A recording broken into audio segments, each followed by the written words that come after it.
안녕하세요, 토토부장입니다. 오늘은 1등 상금이 2번 이월된 농구 토토 승호패 24회차 분석 영상으로 찾아뵙습니다. 시청하시기에 앞서 좋아요와 구독 버튼을 눌러주시면 감사하겠습니다. 토토부장 채널이 유튜브 멤버십을 운영하고 있습니다. 오늘 메이저리그 야구 현지 개막 첫째 날 조합픽도 모두 적중했고, 어제 저녁 국내 농구와 배구 조합픽도 올킬, 국내 야구 조합픽도 적중하면서 야구 시즌 개막 초반에도 좋은 흐름을 이어가고 있습니다. 3월에도 야구와 농구, 축구, 배구까지 프로토 종목을 가리지 않고 조합픽들이 꾸준하게 적중을 이어가면서 멤버십 분들께서 수익을 올리시는데 도움을 드리고 있습니다.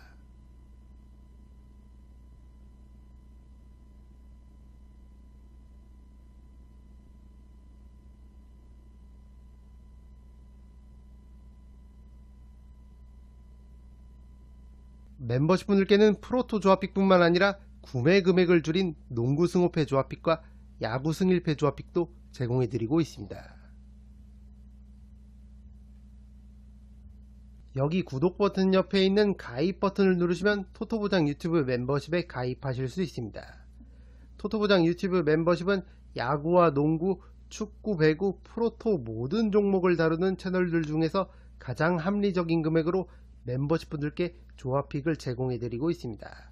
한 달에 12,000원, 하루에 400원이면 토토부장이 제공하는 검증된 높은 적중률의 조합픽을 매일매일 받아보실 수 있습니다. 적중률과 합리적인 멤버십 비용 둘 다 챙기실 현명하신 분들의 많은 성원 부탁드립니다. 첫 번째 경기는 마이애미 히트와 포틀랜드 트레일 블레이저스의 경기입니다. 홈팀 마이애미는 직전 골든스테이트전 주전으로 출전한 선수들 대부분이 얕은 한주를 보이면서 21점차 대패를 당하고 말았습니다. 주전 센터 뱀 아데바요가 24득점 9리바운드를 기록하면서 분전했고, 테리 로지어와 루키 하이메 하케즈 주니어가 두 자릿수 득점을 올렸지만 두 선수 모두 얕은 한주를 보이면서 공격 효율이 좋지는 못했습니다. 이날 벤치 자원인 헤이우드 하이스미스와 케일런 마틴이 25득점을 합작하면서 골든스테이트의 벤치를 압도했지만 역시나 주전들의 부진을 만회하기에는 역부족이었습니다. 최근 10경기 4승 6패를 기록하면서 흐름이 썩 좋지 않은 마이애미인데, 이 구간 팀의 수비 지표를 나타내는 디펜시브 레이팅은 5위에 올라있을 정도로 수비에는 문제가 없는 모습이지만, 공격 지표를 나타내는 오펜시브 레이팅은 23위까지 떨어졌을 정도로 공격력은 많이 무뎌진 상황입니다. 아무래도 팀의 핵심 슈터인 타일러 히로와 던컨 로빈슨이 모두 부상으로 아웃되어 있는 상황이고, 에이스 지미 버틀러도 결장하는 경기가 잦아지면서 경기력 기복이 있는 마이애미입니다. 다만 이번 경기 상대 포틀랜드는 최근 8연패 중이고, 기본적인 체급 차이를 고려하면 마이애미가 홈에서 우세한 경기를 펼칠 것으로 보입니다. 원정팀 포틀랜드는 직전 애틀랜타전 대패를 당하면서 8연패를 기록했습니다. 현재 팀의 핵심 선수들 대부분이 부상으로 결장 중인 포틀랜드인데, 주전 가드 앤퍼니 사이먼스는 무릎 부상, 주전 포워드 제라미 그랜트는 햄스트링 부상, 주전 센터 디안드레 에이트는 팔꿈치 부상을 당하면서 최근 경기들에서 결장을 이어가고 있습니다. 현재 상황을 고려했을 때 핵심 선수들의 부상 복귀 시점까지 어려운 경기를 이어나갈 가능성이 높은 포틀랜드입니다. 그나마 벤치 에이스로 떠오른 달라노 벤튼이 최근 두 경기에서 59득점을 몰아치면서 의외의 깜짝 활약을 펼쳤고, 루키 스콧 핸더슨이 꾸준하게 두 자릿수 득점을 기록하면서 분전하고는 있지만 베테랑들이 즐비한 마이애미 상대로는 고전할 가능성이 높아 보입니다. 이 경기는 홈팀 마이애미의 승리를 추천드립니다. 두 번째 경기는 오클라호마 시티 썬더와 피닉스 선즈의 경기입니다. 홈팀 오클라호마는 직전 휴스턴전 연장까지 가는 접전을 펼쳤지만 아쉽게 6점차 석패를 당하고 말았습니다. 무엇보다 팀의 부동의 에이스 셰이 길저스 알렉산더가 부상으로 결장했던 게 패배의 가장 큰 원인이었습니다. 직전 휴스턴전 조시 기디가 31득점을 기록하면서 분전했고, 제일런 윌리엄스도 23득점을 올렸지만 주전 센터 챗 홈그렌이 2득점으로 부진했던 게 뼈아팠습니다. 이날 벤치 자원들이 힘을 내줬는데 베테랑 고든 헤이워드와 아이제아 조, 아론 위긴스가 46득점을 합작하면서 휴스턴과 막판까지 득점 공방을 벌였지만 역시나 클러치 상황에서의 셰이 길저스 알렉산더의 부재가 아쉬웠던 오클라호마입니다. 올 시즌 피닉스를 상대로 2승을 거둔 오클라호마인데 두 경기 모두 셰이 길저스 알렉산더가 35득점씩을 기록하면서 맹활약을 펼쳤던 걸 고려한다면 이번 경기 역시 셰이의 출전 여부에 따라 경기 양상이 달라질 것으로 보입니다. 다만 현재 기준 셰이 길저스 알렉산더는 이번 피닉스전 결장이 유력한 점 참고 부탁드립니다. 원정팀 피닉스는 직전 덴버 원정에서 승리하면서 지난 샌안토니오전 석패를 만회했습니다. 에이스 케빈 듀란트가 30득점 13리바운드 더블더블을 기록하면서 팀의 승리를 이끌었습니다. 데빈 부커와 브래들리 빌, 그레이슨 앨런도 야투율은 아쉬웠지만 두 자릿수 득점을 올리면서 듀란트를 지원사격했습니다. 다만 직전 덴버전 주전 센터 유서프 너키치가 발목 부상으로 인해 결장했는데 이번 경기 상대 오클라호마는 상대팀에 강력한 빅맨 자원이 있을 때 고전하는 경향이 있는 만큼 이 너키치의 출전 여부가 상당히 중요하겠습니다. 최근 5경기 4승 1패를 거두면서 흐름이 나쁘지 않은 피닉스고 이 구간 디펜시브 레이팅 4위, 오펜시브 레이팅 9위를 기록하고 있을 정도로 준수한 경기력을 보여주고 있습니다. 이번 경기 역시 듀란트를 필두로 부커와 빌, 이 삼각편대가 제 몫을 해준다면 충분히 해볼만 하다고 생각합니다. 이 경기는 승 5패가 모두 보이는 경기입니다. 올마킹을 통해 지우고 가시는 걸 추천드립니다. 세 번째 경기는 샌안토니오 스퍼스와 뉴욕 닉스의 경기입니다. 홈팀 샌안토니오는 직전 유타전을 승리하면서 2연승에 성공했습니다. 팀의 에이스 데빈 바셀이 31득점을 기록하면서 공격을 이끌었고 슈퍼 루키 빅터 웬바냐마도 19득점 8리바운드를 기록하면서 제 몫을 해줬습니다. 제레미 소엔과 줄리안 챔페그니가 나란히 17득점을 올리면서 화력 지원을 했고 벤치에서 출전한 말라카이 브레넘 역시 17득점을 기록하면서 유타와의 득점 공방에서 밀리지 않았던 샌안토니오입니다. 최근 6경기에서 3승 3패, 샌안토니오 기준으로는 나쁘지 않은 흐름을 보여주고 있는 상황이고 이 구간 디펜시브 레이팅 5위에 올라있을 정도로 준수한 수비력을 보여주고 있는 샌안토니오입니다. 데빈 바셀과 제레미 소엔의 득점력이 올라온 점과 웬바냐마가 꾸준하게 활약해주고 있는 점 역시 고무적입니다. 다만 이번 경기 상대는 최근 연승 흐름을 타고 있는 뉴욕이고 뉴욕은 짠물 수비와 더불어 아이제아 하텐슈타인과 미첼 로빈슨 같은 힘있는 빅맨진을 보유하고 있는 만큼 웬바냐마가 고전할 가능성도 있어 보입니다. 원정팀 뉴욕은 직전 토론토전 무려 44점 차 대승을 거두면서 3연승에 성공했습니다.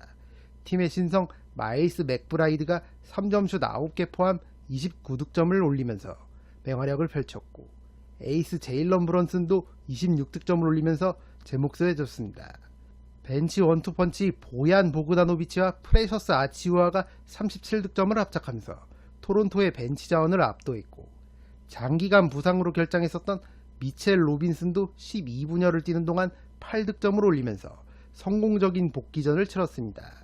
최근 10경기 8승 2패의 상승세를 타고 있는 뉴욕이고 이 구간 디펜시브 레이팅 1위를 기록하고 있을 정도로 특유의 수비력이 살아난 모습을 보여주고 있습니다. 올 시즌 이미 샌안토니오를 상대로 21점차 대승을 거뒀던 만큼 이번 경기 역시 충분히 해볼만 하다고 생각합니다. 이 경기는 원정팀 뉴욕의 승리를 추천드립니다. 네 번째 경기는 덴버 너게츠와 미네소타 팀버울브스의 경기입니다. 홈팀 덴버는 직전 피닉스전을 패배하면서 4연승을 마감했습니다. 이날 주전으로 출전했었던 5명이 모두 두 자릿수 득점을 올렸지만 3점슛 야투율이 25%에 그치면서 100점 미만의 저조한 팀 득점을 기록했었던 덴버입니다. 팀의 에이스 니콜라 요키치가 22득점 10어시스트 9리바운드 트리플 더블에 준하는 활약을 펼쳤지만 앞서 말씀드린 대로 외곽슛 난조로 인해 경기를 내주고 말았습니다. 주전 가드 자말 머레이의 결장도 아쉬웠고 벤치 자원들도 부진했던 게 패배의 원인 중 하나였습니다. 다만 비록 연승이 끊기긴 했어도 최근 10경기 8승 2패의 상승세를 타고 있는 덴버고 이 구간 오펜시브 레이팅 3위에 올라있을 정도로 공격력에는 문제가 없는 덴버입니다. 직전 피닉스전은 극심한 야투 난조로 인한 빈공이었던 걸 감안하면 이번 미네소타전 평균적인 야투율만 보여줄 수 있다면 홈에서 충분히 해볼 만한 경기라고 생각합니다. 원정팀 미네소타는 직전 디트로이트전 대승을 거두면서 3연승에 성공했습니다.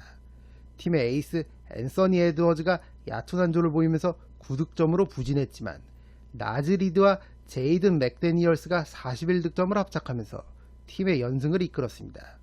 이날 주전으로 출전했었던 5명은 맥데니얼스를 제외하고 대부분 야투율이 좋지 않았는데 벤치에서 출전한 카일 앤더슨과 니켈 알렉산더 워커가 25득점을 합작하면서 디트로이트를 손쉽게 잡아낸 미네소타입니다. 미네소타 역시 최근 10경기 7승 3패로 좋은 흐름을 타고 있고 이 구간 디펜시브 레이팅 6위를 기록하고 있을 정도로 특유의 짠물 수비력을 시즌 후반기에도 잘 보여주고 있습니다. 현재 덴버와 서부 컨퍼런스 1위 자리를 놓고 치열하게 경쟁 중인 미네소타인 만큼 수비력을 바탕으로 게임을 풀어나간다면 충분히 해볼 만한 경기라고 생각합니다. 이 경기는 두 팀의 5점 차이 내 접전 구도를 예상해 보겠습니다. 5번째 경기는 유타 재즈와 휴스턴 로켓츠의 경기입니다. 홈팀 유타는 직전 샌안토니오전을 패배하면서 7연패를 기록했습니다. 직전 경기 콜린 섹스턴과 라우리 마카넨, 원투펀치가 51득점을 합작하면서 분전했지만 팀 전체가 턴오버를 21개나 기록하면서 무너지고 말았던 유타입니다. 최근 15경기에서 2승 13패를 거두고 있을 정도로 극심한 부진에 빠진 유타인데 이 구간 디펜시브 레이팅이 리그 전체 꼴찌인 30위를 기록하고 있을 정도로 수비에 구멍이 난 상황입니다. 이번 경기 상대 휴스턴은 최근 10연승을 질주 중이고 팀 공격력이 상당히 올라와 있는 걸 감안하면 현재 유타의 수비력으로는 고전할 가능성이 높아 보입니다. 원정팀 휴스턴은 직전 오클라호마전을 연장 접전 끝에 잡아내면서 10연승에 성공했습니다. 최근 리그에서 가장 뜨거운 슛 감각을 보여주고 있는 제일런 그린이 37득점을 기록하면서 팀의 연승을 이끌었습니다. 그린은 3월에 출전한 14경기에서 평균 28.9득점을 기록하고 있을 정도로 득점력이 물이 오른 모습을 보여주고 있습니다. 그린뿐만 아니라 팀의 베테랑 프레드 밴블릿과 딜런 브룩스가 제 몫을 해주고 있고 루키 아멘 탐슨과 리그 2년차 자바리 스미스 주니어도 3월에 좋은 폼을 보여주고 있습니다. 최근 15경기 구간 12승 3패를 기록하고 있는 휴스턴이고 이 구간 디펜시브 레이팅 5위, 오펜시브 레이팅 8위에 올라있을 정도로 공수양면에서 균형 잡힌 경기력을 보여주고 있습니다. 최근의 흐름대로라면 이번 유타 원정에서도 휴스턴이 충분히 좋은 경기를 할 수 있을 것으로 보입니다. 이 경기는 원정팀 휴스턴의 승리를 추천드립니다. 6번째 경기는 세크라멘토 킹스와 댈러스 매버릭스의 경기입니다. 수요일에 맞대결을 펼쳤던 두 팀이 연이어 경기를 갔습니다. 당시 경기에서는 돈치치 어빙 듀오의 활약을 앞세운 원정팀 댈러스가 무려 36점차 대승을 거뒀습니다. 직전 경기 댈러스와 반대로 세크라멘토는 20점 이상 득점을 기록한 선수가 한 명도 없었을 정도로 선수들 대부분이 얕은 한조를 보였고 특유의 경기력 기복을 보이며 홈에서 가비지 패배를 당했습니다. 다만 최근 12경기에서 8승 4패를 거두면서 나쁘지 않은 흐름을 보여주고 있는 세크라멘토. 이 구간 디펜시브 레이팅 4위를 기록하고 있을 정도로 좋은 수비력을 보여주고 있는 상황입니다. 오펜시브 레이팅은 16위로 확실히 공격 기복이 심한 세크라멘토인데 그래도 이 12경기 구간에서 2연패를 기록한 적은 없는 만큼 홈 연전에서 같은 팀에게 연패를 당하지 않기 위해 이번 경기 사력을 다할 것으로 보입니다. 원정팀 댈러스는 앞서 말씀드린 대로 루카 돈치치와 카이리 어빙 두 원투펀치의 활약을 앞세워 세크라멘토를 상대로 36점차 대승을 거뒀습니다. 돈치치는 28득점 11리바운드 더블더블을 기록했고 어빙도 24득점 8어시스트를 기록하면서 팀의 5연승을 이끌었습니다.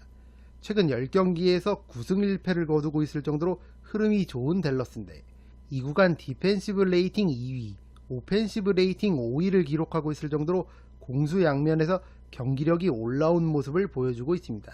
팀의 약점으로 지목되었던 프론트코트의 PJ 워싱턴과 데니얼 게포드를 영입하면서 전력 보강을 제대로 한 댈러스고 돈치치와 어빙 듀오가 꾸준하게 제 몫을 해주고 있는 만큼 이번 경기 역시 충분히 해볼만 하다고 생각합니다. 이 경기는 경기력 고점이 터지는 팀이 점수 차이를 벌리면서 승리를 가져갈 것으로 보입니다. 승과 패를 추천드립니다. 7번째 경기는 뉴올리언스 펠리컨스와 보스턴 셀틱스의 경기입니다. 홈팀 뉴올리언스는 주전 5명이 모두 두 자릿수 득점을 올리는 고른 활약을 펼치면서 직접 미러키전을 승리했습니다. 자이언 윌리엄슨이 28득점을 기록하면서 팀 공격을 이끌었고 CJ 맥컬럼도 25득점을 올리면서 제 몫을 해줬습니다. 요나스 발렌슈나스도 17득점 10리바운드 더블더블을 기록하면서 야니스 아데토쿤보가 버티고 있는 미러키의 프론트코트를 상대로 존재감을 보여줬고 트레이 머피 3세와 허브 존스도 26득점을 합작하면서 팀 승리에 일조했습니다. 최근 15경기에서 11승 4패를 거두고 있을 정도로 경기력이 올라온 뉴올리언스고 이 구간 디펜시브 레이팅 3위를 기록하면서 짠물 수비를 보여주고 있는 동시에 오펜시브 레이팅도 8위에 올라있을 정도로 공격력 또한 준수한 모습을 보여주고 있습니다. 뉴올리언스가 최근에 균형 잡힌 경기력을 보여줄 수 있다면 동부 컨퍼런스 1위 보스턴을 상대로도 홈에서 충분히 해볼 만한 경기라고 생각합니다. 원정팀 보스턴은 직전 애틀랜타와의 원정 2연전을 모두 패배하면서 8연승이 끊겼습니다. 당초 동부 1위 보스턴이 애틀랜타와의 연전을 모두 잡아낼 것이라는 예상들이 지배적이었는데 두 경기 모두 한 골 차이로 패배한 보스턴입니다. 특히 직전 경기에서는 애틀랜타와 연장전까지 가는 접전을 펼쳤지만 애틀랜타의 에이스 디존테 머레이에게 경기 종료 직전 미드레인지 점퍼를 허용하면서 경기를 내주고 말았습니다. 제이슨 테이텀이 31득점 13리바운드 더블더블을 기록했고 데릭 화이트와 크리스탑스 포르징기스 모두 20점 이상 득점을 올렸지만 애틀랜타에게 10개의 리바운드를 더 내줬던 게 뼈아팠습니다. 다만 충격적인 연패를 당하긴 했어도 그 전까지는 8연승을 달리고 있었던 보스턴이고 최근 10경기 구간 오펜시브 레이팅 1위를 달리고 있을 정도로 공격력에는 문제가 없는 보스턴입니다. 시즌 전체를 놓고 봐도 오펜시브 레이팅 1위, 디펜시브 레이팅 2위에 올라있는 만큼 공수에서 흠잡을 데가 없는 보스턴이고 최근 뉴올리언스를 상대로 지난 몇 시즌 전부터 연승을 기록하고 있는 걸 감안하면 이번 경기 역시 충분히 해볼 만하다고 생각합니다.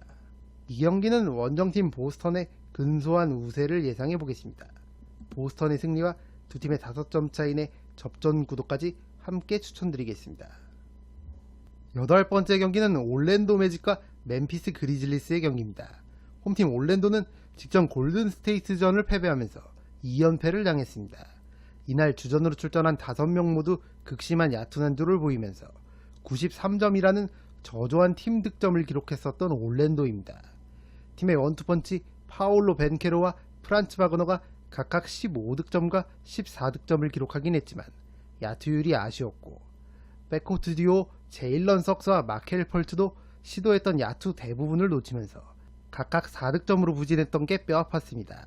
그나마 벤치 에이스 콜 앤서니가 26득점을 기록하면서 분전했지만 주전들의 부진을 만회하기에는 역부족이었습니다. 다만 최근 2연패를 당하긴 했지만 그 전까지는 5연승을 달렸던 올랜도고 최근 7경기 구간 디펜시브 레이팅 3위를 기록하고 있을 정도로 특유의 짠물 수비력은 시즌 후반기에도 이어지고 있는 상황입니다. 이번 경기 역시 수비력을 바탕으로 게임을 풀어나간다면 홈에서 충분히 해볼 만하다고 생각합니다. 원정팀 멤피스는 직전 LA 레이커스전을 패배하면서 2연패를 기록했습니다. 주전에서는 데스먼드 베인이 26득점을 올리면서 분전했고 벤치에서는 제이크 라라비아가 25득점을 기록하면서 경기 막판까지 레이커스를 추격했지만 전반전에 벌어졌던 점수 차이를 극복하지 못했던 멤피스입니다. 올 시즌 팀의 에이스 자모란트를 비롯해 핵심 선수들 대다수가 줄부상을 당하면서 어려움을 겪고 있는 멤피스입니다. 최근 10경기 2승 8패를 기록하고 있고 이 구간 오펜시브 레이팅 27위, 디펜시브 레이팅 23위로 공수 양면에서 어려움을 겪고 있습니다. 최근의 멤피스의 공격력이라면 올랜도의 짠물 수비를 공략하기에는 쉽지만은 않아 보입니다. 이 경기는 홈팀 올랜도의 승리를 추천드립니다. 9번째 경기는 애틀랜타 호크스와 미러키 벅스의 경기입니다. 홈팀 애틀랜타는 직전 보스턴전을 연장 접전 끝에 짜릿한 한 점차 신승을 거두면서 4연승에 성공했습니다. 현 시점 팀의 에이스라 할 수 있는 디존테 머레이가 44득점과 더불어 경기 종료 직전 결승 미드레인지 점퍼를 성공시키면서 승리의 1등 공신 역할을 했습니다. 보그단 보그다노비치와 디안드레 헌터도 20점 이상 득점을 기록하면서 제 몫을 해줬고, 클린트 카펠라도 12득점 13리바운드 더블 더블을 기록하면서 페인트 존에서 존재감을 보여줬습니다. 최근 4연승 구간 오펜시브 레이팅 2위에 올라있을 정도로 특유의 공격력이 살아난 애틀랜타고, 무엇보다 디존테 머레이의 폼이 올라온 점이 고무적입니다. 최근의 경기력과 홈코트 이점을 살린다면 애틀랜타가 이번 미러키전 역시 충분히 해볼만 하다고 생각합니다. 원정팀 미러키는 직전 뉴올리언스전을 패배하면서 2연패를 기록했습니다. 지난 LA 레이커스전 넉넉한 리드폭을 지키지 못하고 2차 연장까지 가서 경기를 내줬던 미러키인데, 그때의 여파가 아직 남아있는 듯한 경기력을 보여줬었던 직전 뉴올리언스전입니다. 팀의 에이스 야니스 아데토쿤보가 35득점 14리바운드 더블 더블을 기록하면서 분전했고, 데미안 릴라드와 말릭 비즐리 백코트 듀오가 나란히 20득점을 올렸지만 나머지 선수들이 한 자릿수 득점을 그치면서 뉴올리언스에게 경기를 내주고 말았습니다. 최근 10경기 구간 5승 5패를 기록하고 있는 미러키인데, 이 구간 디펜시브 레이팅이 20위까지 떨어졌을 정도로 수비가 흔들리는 모습을 보여주고 있습니다. 닥 리버스 감독 부임 이후 수비력이 상당히 개선됐었던 미러키인데, 다시 수비에 빈틈이 생기면서 최근 흐름이 썩 좋지 못한 상황입니다. 이번 경기 상대 애틀랜타가 최근 공격력이 올라와 있는 만큼 미러키가 수비에서 얼만큼 집중력을 보여줄 수 있느냐에 따라 승패가 갈릴 것으로 보입니다. 이 경기는 두 팀의 5점 차이 내 접전 구도를 예상해 보겠습니다. 10번째 경기는 울산 모비스와 안양 정관장의 경기입니다. 홈팀 모비스는 직전 가스공사전에서 석패하면서 정규리그 6위가 확정됐습니다. 6강 플레이오프에서 3위 KT를 상대하게 됐고, 사실상 남은 정규리그 2경기에서 크게 무리할 이유가 없는 상황입니다. 금요일 KCC 원정에 이어 일요일 홈에서 정관장을 만나게 되는 모비스인데, 현재 루키 박무빈이 발목 부상, 용병 케베 알루마 역시 부상으로 인해 최근 경기들에서 결장했고, 플레이오프 KT전을 앞두고 회복에 전념하고 있는 상황입니다. 얼마 전 부상에서 복귀한 가드 미구엘 안드레 옥존이 경기력을 끌어올리고 있는 건 고무적인 부분이고, 1옵션 용병 게이지 프림 역시 정규 시즌 막판까지 꾸준하게 제 몫을 해주며 플레이오프전 예열을 마친 상황입니다. 다만 앞서 말씀드린 대로 6강 플레이오프를 앞두고 이번 정관장전에서 크게 무리할 필요가 없는 모비스인 만큼 힘을 빼고 경기에 임한다면 정관장 상대로 고전할 가능성이 충분히 있어 보입니다. 원정팀 정관장은 직전 KT전에서 승리하면서 최근 4경기 3승 1패의 상승세를 이어갔습니다. 얼마 전 부상에서 돌아온 렌즈 아반도가 KT전 18득점을 기록하면서 팀 공격을 이끌었고, 로버트 카터도 16득점을 올리면서 제 몫을 해줬습니다. 팀의 핵심인 아반도가 성공적으로 복귀했고, 용병 로버트 카터와 자밀 윌슨이 타팀 1옵션 용병들처럼 압도적인 퍼포먼스는 아니더라도 둘이 돌아가면서 활약해주면서 시즌 막판 경기력이 올라온 정관장입니다. 박지훈과 정효근, 최성원 같은 핵심 국내 선수들 역시 힘을 내주면서 최근 4경기에서 3승을 거뒀고, 특히나 순위를 확정짓고 플레이오프 준비에 들어간 상위권 팀들 입장에선 정관장이 상당히 까다로울 수밖에 없는 상황입니다. 이번 모비스전 역시 정관장은 순위에 관계없이 유종의 미를 거두기 위해 정상적인 전력으로 경기에 나선다면 충분히 해볼 만하다고 생각합니다. 이 경기는 원정팀 정관장의 근소한 우세를 예상해 보겠습니다. 두 팀의 5점 차이 내 접전 구도와 정관장의 승리까지 함께 추천드리겠습니다. 11번째 경기는 부산 KCC와 서울 SK의 경기입니다. 이미 6강 플레이오프에서 맞대결 상대로 확정된 두 팀인데, 어제 목요일 SK가 LG를 잡아내면서 4위가 됐고, KCC 역시 자동적으로 5위가 확정되면서 SK가 플레이오프 1, 2차전을 먼저 홈에서 경기를 치르는 이점을 갖게 됐습니다. 따라서 승호패 11번 경기로 들어온 이 경기는 두 팀의 6강 플레이오프 직전 치러지는 정규리그 마지막 경기가 되겠습니다. 이미 SK 전희철 감독은 목요일 LG전 승리 후 인터뷰에서 이번 일요일 KCC전에서는 힘을 빼고 선수들의 컨디션을 유지하는 쪽으로 경기를 운영하겠다 밝힌 만큼 크게 무리하지는 않을 것으로 보입니다. KCC 역시 플레이오프 맞수인 SK를 상대로 정규리그 마지막 경기에서 전력을 다할 이유는 없어 보입니다.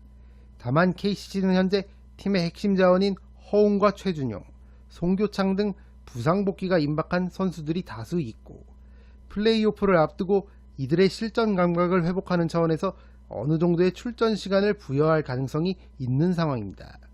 게다가 플레이오프 1, 2차전 SK의 홈인 서울로 원정을 떠나기 전에 갖는 마지막 정규리그 홈 경기란 점에서 KCC가 근소하게나마 동기부여가 더 있을 경기라고 생각합니다. SK가 1옵션 자밀원이에게 휴식을 부여한다면 자연스레 리온 윌리엄스의 출전 시간이 길어질 텐데 KCC 역시 라거나 또는 알리제 드존 존슨 둘 중 한 명에게 출전 시간을 더 길게 부여한다면 누가 됐든 리온 윌리엄스보다는 이날 경기에서 경쟁력을 더 보여줄 수 있을 것으로 보입니다. 이 경기는 앞서 말씀드린 대로 두 팀이 다름 아닌 6강 플레이오프 상대고 순위가 확정된 상황에서 갖는 정규리그 마지막 경기라 사실상 분석과 픽을 정하기가 상당히 애매한 경기라 할 수 있겠습니다. 누가 이겨도 이상하지 않을 경기지만 저는 조금이나마 홈에서 동기부여가 더 있을 KCC의 승리를 추천드리겠습니다. 12번째 경기는 원주 DB와 대구가스공사의 경기입니다. 홈팀 DB는 일찌감치 정규리그 우승을 확정지은 후 최근에는 주전 선수들의 체력 안배 및 경기에 많이 나서지 못했던 선수들에게 기회를 주고 있습니다. 직전 고양 소노전에서는 경기 막판 이선 알바노가 원맨쇼를 펼치면서 2점차 신승을 거뒀는데 이날 알바노는 33득점 12어시스트 더블더블을 기록하면서 승리의 1등 공신 역할을 했습니다. 1옵션 용병 디드릭 로슨 대신에 최근 경기에 나서고 있는 제프 위디도 소노전 20득점 18리바운드 더블더블을 기록하면서 맹활약을 펼쳤고 나머지 식스맨들도 제 몫을 해주면서 승리를 챙겼던 DB입니다. 현재 DB의 강상재와 알바노, 소노의 이정현 이렇게 3명이 정규리그 MVP 자리를 놓고 치열하게 경쟁 중인데 이번 가스공사전이 DB의 정규리그 마지막 경기이자 홈 경기고 강상재와 알바노의 MVP 수상 및 플레이오프전 담금질을 위해 그간 휴식을 취했던 주전 선수들이 출전할 가능성이 충분히 있어 보입니다. 정규리그 마지막 홈 경기에서 유종의 미를 거두기 위해 김주성 감독이 어느 정도 라인업에 힘을 주고 나온다면 DB가 충분히 해볼 만한 경기라고 생각합니다. 원정팀 가스공사는 직접 모비스전 신승을 거두면서 정규리그 7위를 확정지었습니다. 모비스를 상대로 지난 시즌부터 11전 전패를 당하고 있었던 가스공사인데 선수들의 고른 활약을 앞세워 천적 모비스를 잡아냈고 7위까지 확정지으면서 시즌을 나름 잘 마무리했다는 평가들이 나오고 있습니다. 팀의 1옵션 앤드류 니콜슨이 꾸준하게 득점을 올려줬고 듀반 맥스웰 역시 특유의 에너지 넘치는 플레이로 팀의 활력을 불어넣어줬습니다. 특히 박지훈과 신승민, 신주영 같은 국내 선수들이 기대 이상의 활약을 해줬고 샘 조세프 벨랑길 역시 넓어진 코트 비전을 바탕으로 기량이 올라오면서 후반기 가스공사의 선전을 이끌었습니다. 다만 이번 경기는 원정 경기고 홈팀 DB가 마지막 홈 경기에서 나름의 의욕을 갖고 경기에 임할 것을 감안하면 쉽지 않은 경기가 될 것으로 보입니다. 이 경기는 홈팀 원주 DB의 승리를 추천드립니다. 13번째 경기는 고양 소노와 KT 소닉붐의 경기입니다. 홈팀 소노는 직전 DB전 다 잡았던 경기를 내주면서 3연승이 끊겼습니다. 이날 MVP 컨텐더들의 맞대결로 이목이 집중됐는데 소노의 이정현은 15득점 7어시스트를 기록했고 DB의 알바노는 33득점 12어시스트를 기록하면서 알바노가 판정승을 거뒀던 경기였습니다. 다만 전체적인 시즌 스탯은 이정현이 앞서 있는 상황이고 마지막 경기인 KT전에서 눈에 띌 만한 활약을 해준다면 이정현 역시 아직 MVP 수상을 포기할 단계는 아니라고 생각합니다. 소노는 올 시즌 KT 상대로 5전 전패를 당하고 있는데 KT전 연패를 끊기 위해서라도 소노가 마지막 홈 경기에서 동기부여를 갖고 게임에 임할 가능성이 높아 보입니다. 직전 경기 용병 오누아쿠가 39득점 31리바운드라는 괴물같은 활약을 펼쳤고 이정현도 MVP 수상에 대한 동기부여가 있는 만큼 충분히 해볼 만한 경기라고 생각합니다. 원정팀 KT는 이미 정규리그 3위를 확정했고 6강 플레이오프에서 모비스와 대결을 펼치게 됐습니다. 아마 이번 소노 원정에서 플레이오프를 대비해 힘을 빼고 나올 가능성이 높아 보이고, 직전 경기처럼 페리스 베스와 허운이 출전한다 하더라도 출전 시간을 조절해 줄 것으로 보입니다. 올 시즌 소노를 상대로 오전 전승을 거두면서 압도적인 상대 전적을 기록하고 있는 KT지만 플레이오프를 앞둔 상황에서 치러지는 원정 경기에서 무리하지는 않을 것으로 보입니다. 이 경기는 홈팀 고양 소노의 근소한 우세를 예상해 보겠습니다. 소노의 승리와 두 팀의 5점 차이 내 접전 구도까지 함께 추천드리겠습니다. 14번째 경기는 창원 LG와 서울 삼성의 경기입니다. 홈팀 LG 역시 시즌 막판 파죽의 10연승을 질주하며 이미 2위 자리를 확정지은 상태에서 직전 서울 SK전을 치렀는데 다소 무기력한 경기력을 보여줬고 20점 차 대패를 당하면서 10연승이 끊겼습니다. 이미 LG는 순위를 확정지은 상황에서 4위 자리 확정을 위해 홈에서 나름 진심으로 경기에 임했던 SK에 비해 다소 힘을 뺀 건 맞지만 아셈 마레이와 양홍석, 이관희 등 팀의 핵심 자원들이 20분 넘게 경기를 소화했고 이재도와 유기상 역시 출전했었던 것에 비하면 실망스러웠던 직전 경기였습니다. LG의 조상현 감독도 경기가 끝난 직후 인터뷰에서 선수들의 태도와 경기력에 대한 실망감을 드러냈던 만큼 이번 정규리그 마지막 홈 경기에서 유종의 미를 거두기 위해 어느 정도는 힘을 주고 나올 것으로 보입니다. LG가 홈팬들 앞에서 진심으로 경기에 임한다면 충분히 해볼만 하다고 생각합니다. 원정팀 삼성은 정규리그 마지막 홈 경기였던 KCC전에서 승리하면서 나름 홈팬들 앞에서 좋은 모습을 보여주고 마지막 LG 원정에 나서게 됐습니다. 직전 KCC전 용병 코번이 26득점 16리바운드 더블더블을 기록하면서 맹활약을 펼쳤고 이정현도 23득점 8어시스트를 기록하면서 팀의 승리를 이끌었습니다. 차민석도 12득점 7리바운드를 기록했고 홍경기와 신동혁, 윤성원이 25득점을 합작하면서 팀 승리에 일조했습니다. 특히 용병 코번은 발목 통증이 있었음에도 불구하고 마지막 홈 경기에서 약 36분을 뛰는 투혼을 발휘해줬는데 이번 LG전 코번의 출전 여부에 따라 경기 양상이 크게 달라질 것으로 보입니다. 코번이 출전할 수 있다면 삼성도 충분히 해볼 만한 경기라고 생각합니다. 이 경기는 홈팀 LG의 근소한 우세를 예상해 보겠습니다. LG의 승리와 두 팀의 5점 차이 내 접전 구도까지 함께 추천드리겠습니다. 이것으로 1등 상금이 2번 이월된 농구토토 승호패 24회차 분석 영상을 모두 마치겠습니다. 영상이 도움이 되신 분들은 좋아요와 구독 버튼을 눌러주시면 감사하겠습니다. 저는 다음 영상으로 찾아뵙도록 하겠습니다. 감사합니다.